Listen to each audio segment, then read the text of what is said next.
আজকের সকালে শুরুটা হয় হালকা কুয়াশা আর রোদের স্নিগ্ধ মিষ্টি আলোর সাথে।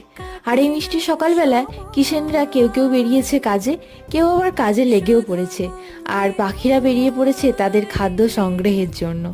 আর আমাদের যে মাঠটা কিছুদিন আগে ছিল সবুজে ভরপুর, সেটা সময়ের সাথে সাথে হলো হলুদ। আর আজকে সেই মাঠ পুরো ফাঁকা।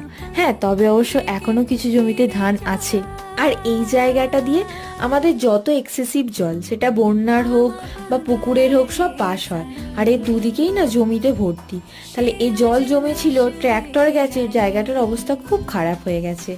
আর এই যে জমি খোঁড়া শুরু হয়ে গেছে, আর আমার আর মায়েরও মাটি বওয়া শুরু হয়ে গেছে। কারণ এই সময় আমরা যত মাটি কালেক্ট করে রাখতে পারবো, তত আমাদের গাছে ভালোভাবে দিতে পারবো। আর আজ সকাল থেকে আমাদের এখানে একটু কারেন্ট ছিল না, কারণ আমাদের এখানে কেবল লাগানো হচ্ছে। তাই ভাই আর আমি খোঁজ নিতে বেরিয়েছিলাম কখন কারেন্ট আসবে।